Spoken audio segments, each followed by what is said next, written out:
Pemidanaan menurut Bentham harus bersifat spesifik untuk tiap kejahatan, dan berapa kerasnya pidana itu tidak boleh melebihi jumlah yang dibutuhkan untuk mencegah dilakukannya penyerangan-penyerangan tertentu. Pemidanaan hanya bisa diterima apabila ia memberikan harapan bagi tercegahnya kejahatan yang lebih besar. Ajaran seperti ini didasarkan atas hedonistic utilitarianism. Ada dua kekurangan pemikiran Bentham yang dicatat oleh Friedman. Pertama, rasionalisme Bentham yang abstrak dan doktriner mencegahnya melihat individu sebagai keseluruhan yang kompleks. Ini menyebabkannya terlalu melebih-lebihkan kekuasaan pembuat undang-undang dan meremehkan perlunya individualisasi kebijakan dan keluasan dalam penerapan hukum. Ia juga terlalu yakin dengan kemungkinan kodifikasi ilmiah yang lengkap melalui prinsip-prinsip yang rasional, sehingga ia tidak lagi menghiraukan perbedaan-perbedaan nasional atau historis. Padahal, pengalaman terhadap kodifikasi di berbagai negara menunjukkan bahwa penafsiran yang elastis dan bebas dari hakim senantiasa dibutuhkan. Kelemahan kedua adalah kegagalan Bentham untuk menjelaskan konsepsinya sendiri mengenai keseimbangan antara kepentingan individu dan masyarakat. Aliran utilitarisme menurut John Stuart Mill, bahwa pemikiran Mill banyak dipengaruhi oleh pertimbangan psikologi yang pada awalnya dikembangkan oleh ayahnya sendiri, yaitu James Mill. Ia menyatakan bahwa tujuan manusia adalah kebahagiaan. Manusia berusaha memperoleh kebahagiaan itu melalui hal-hal yang membangkitkan nafsunya. Jadi, yang ingin dicapai oleh manusia itu bukanlah benda ataupun sesuatu hal tertentu, melainkan kebahagiaan yang ditimbulkannya. Dalam sejarah filsafat, Mill sering digolongkan sebagai penganut positivisme hukum. Karena dapat dimengerti, Mill sangat dipengaruhi oleh pemikiran dari Auguste Comte. Akan tetapi Mill tidak setuju dengan Comte yang menyatakan bahwa psikologi bukanlah ilmu. Bagi Mill, psikologi mempelajari penginderaan dan cara susunnya. Susunan penginderaan yang terjadi menurut asosiasi psikologi harus memperlihatkan bagaimana asosiasi penginderaan satu dengan penginderaan yang lainnya diadakan menurut hukum-hukum yang tetap. Itulah sebabnya psikologi merupakan dasar hukum bagi semua ilmu lain, termasuk juga logika. Menurut Friedman, bahwa peran Mill dalam ilmu hukum terletak dalam penyelidikannya mengenai hubungan antara keadilan, kegunaan, kepentingan individu, dan kepentingan umum. Mill menolak cara pandang Batman dan Immanuel Kant karena menurut Mill tindakan dapat mengerti mengenai individu harus mengekang usaha-usahanya untuk kebahagiaannya. Demikian kepentingan anggota-anggota lain dari masyarakat. Mill menganalisis hubungan antara kegunaan dan keadilan. Pada hakikatnya, perasaan individu akan keadilan akan membuat individu itu menyesal dan ingin membalas dendam kepada yang tidak menyenangkannya. Maka rasa sesal dan keinginan demikian dapat diperbaiki dengan perasaan sosial, seperti dikutip dalam pendapat Friedman bahwa Will menyatakan orang-orang yang baik menyesal tindakan yang tidak baik terhadap masyarakat walaupun mengenai dirinya sendiri. Sebaliknya, orang yang baik itu menyesal perbuatannya tidak baik terhadap dirinya sendiri walaupun menimbulkan rasa sakit, kecuali masyarakat bermaksud menindas. Maka perilaku kita akan sedemikian rupa sehingga semua makhluk berakal dapat menyesuaikan keuntungan dengan kepentingan mereka bersama. Dengan demikian untuk memperbaiki akhlak, yaitu penonjolan diri dan kesadaran atas kebaikan bersama bergabung dengan rasa adil. Terima kasih. Ajaran Bentham dikenal sebagai utilitarianisme individual, sedangkan rekannya Rudolf van Jering dalam beberapa buku ditulis E. Hering mengembangkan ajaran yang bersifat sosial. Teori von Jering merupakan gabungan antara teori Bentham, Stuart Mill, dan positivisme hukum dari John Austin. Mula-mula von Jering menganut mazhab sejarah yang dipelopori von Savigny dan Pucca. Tetapi lama-kelamaan ia melepaskan diri, bahkan menentang pandangan von Savigny tentang hukuman Romawi. Perlu diketahui bahwa pemikiran yang gemilang dari Jering memang timbul setelah ia melakukan studi yang mendalam tentang hukum Romawi. Whitworth memasukkan Jering sebagai salah satu tokoh penting positivisme hukum. Menurut von Savigny, seluruh hukum Romawi merupakan pernyataan jiwa bangsa Romawi dan karenanya merupakan hukum nasional. Hal ini dibantah oleh von Jering. Seperti dalam hidup sebagai perkembangan biologis, senantiasa terdapat asimilasi dari unsur-unsur yang mempengaruhinya. Demikian pula halnya dalam bidang kebudayaan karena pergaulan intensif antar bangsa terdapat asimilasi pandangan-pandangan dari kebiasaan. Hukum Romawi dalam perkembangannya berfungsi sebagai ilustrasi kebenaran tersebut. Sudah barang tentu lapisan tertua hukum Romawi bersifat nasional, tetapi pada tingkat-tingkat perkembangannya yang lebih lanjut, hukum itu makin mendapat ciri-ciri universal. Inilah jalan biasa dalam perkembangan suatu sistem hukum. Ciri-ciri hukum lain makin diasimilasikan dalam hukum nasional, sehingga hukum yang pada mulanya nasional makin menjadi hukum universal.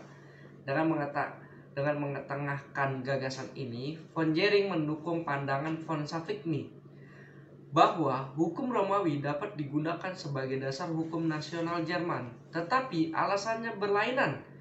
Hukum Romawi dapat menjadi dasar hukum Jerman, bukan karena hukum Romawi itu bersifat nasional, tetapi justru karena hukum Romawi dalam perkembangannya sudah berhadapan dengan banyak aturan hidup lain, sehingga hukum itu lebih bersifat universal daripada nasional.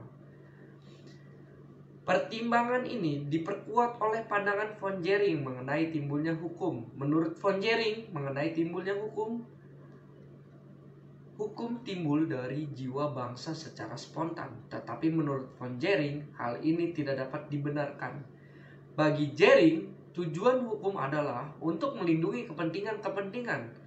Dalam mendefinisikan kepentingan, ia mengikuti Vietnam dengan melukiskan sebagai pengerjaan, kesenangan, dan menghindari penderitaan.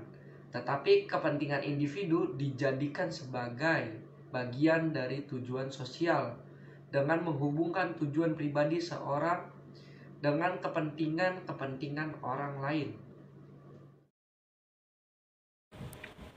Ciri-ciri aliran utilitarianisme. Yang pertama adalah universalisme. Bahwasannya, para penganut aliran ini beranggapan bahwa moralitas itu sifatnya adalah universal. Semua patokan manusia mengenai nilai moralitas hampir sama, terlepas dari siapa kita dan siapa mereka. Standar moralitas yang dipegang tetaplah sama. Yang kedua adalah konsekuensialisme. Yang terpenting dalam aliran ini adalah konsekuensinya. Aliran ini berpegang teguh pada semua tindakan harus dipertimbangkan terlebih dahulu baik buruknya. Apakah memberikan manfaat atau kebahagiaan kepada masyarakat atau tidak. Yang ketiga adalah welfarisme atau kesejahteraan. Bahwasanya semua hal yang telah diputuskan secara baik-baik akan menciptakan dampak kesejahteraan bagi masyarakat. Namun, seakan-akan tindakan yang dilakukan berbanding lurus dengan tingkat kesejahteraan yang ada. Kesejahteraan sendiri sifatnya adalah subjektif. Dan yang terakhir adalah maksimalisasi. Dalam hal ini diartikan bahwa aliran utilitarianisme yang berupa tindakan baik, maka akan menciptakan kesejahteraan yang maksimal. Namun, apabila belum tercapai, diupayakan agar kebahagiaan tersebut dinikmati oleh sebanyak mungkin individu dalam masyarakat tersebut.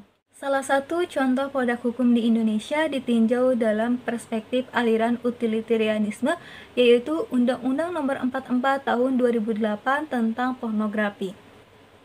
Para elemen masyarakat di berbagai daerah menolak undang-undang pornografi, seperti di Bali, di Papua, di NTT, di Sulawesi Utara, dan lain sebagainya. Pro kontra pun kian memanas. Para pihak yang menyetujui diantaranya seperti MUI, ICMI, PKS, FPI, dan lain sebagainya. Namun, para pihak yang menolak diantaranya seperti seniman, budayawan, artis, akademisi, dan aktivis perempuan. Masyarakat yang menolak beranggapan bahwa dengan adanya undang-undang pornografi ini akan memasung kreativitas para seniman, misalnya saja lukisan atau pahatan patung telanjang tanpa busana, maka dapat dikategorikan sebagai pornografi. Ataukah tayangan dangdut Inul di televisi, maka apakah sebagai salah satu bentuk dari porno aksi sehingga para pelakunya dapat dipidana? Selain itu, adanya rasa takut terhadap kebiasaan-kebiasaan yang sudah dilakukan secara turun-temurun dapat didiskriminalisasi dengan adanya undang-undang pornografi. Seperti di Bali, yang dimana masyarakat perempuan Bali sudah memiliki tradisi untuk telanjang dada.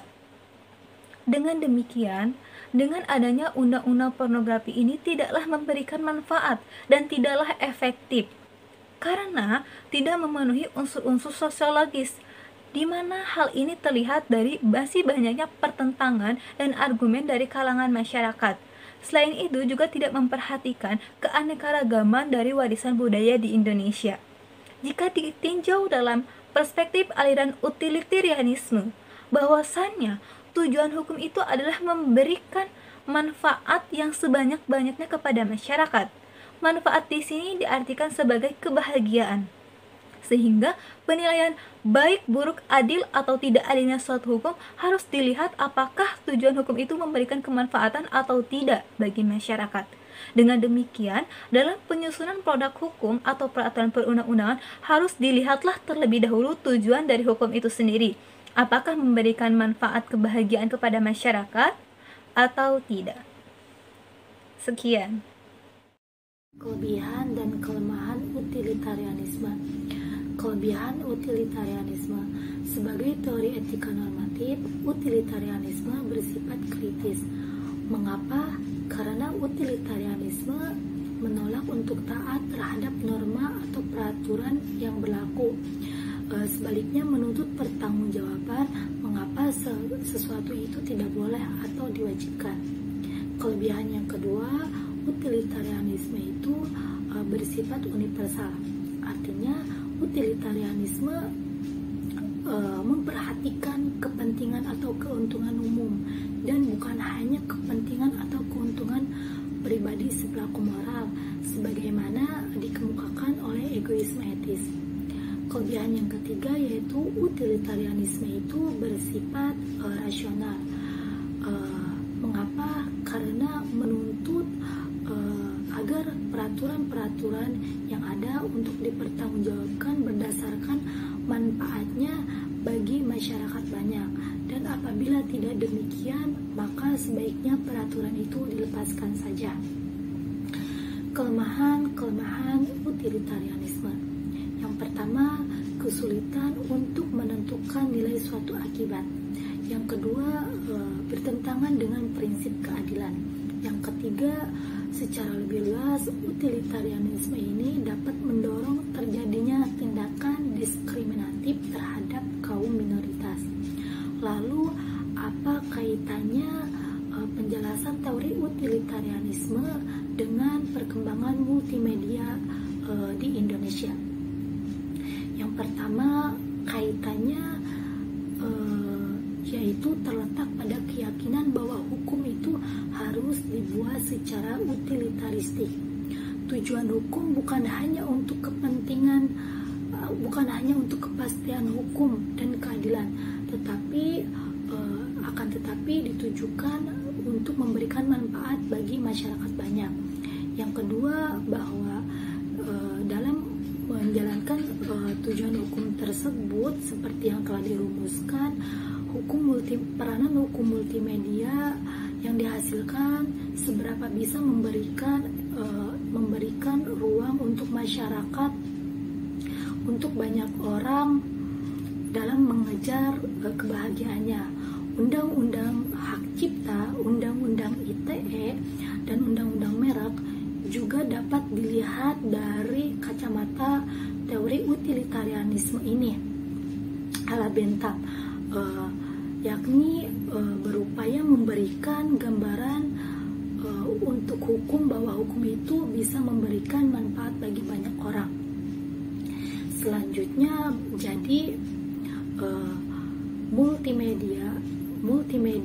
perkembangan multimedia sangat dipengaruhi oleh hukum, yang dimana membela dan melindungi kepentingan masyarakat banyak dan untuk mensejahterakan masyarakat sebagaimana yang tercantum dalam alinea keempat Undang-Undang Dasar Negara Republik Indonesia tahun 1945.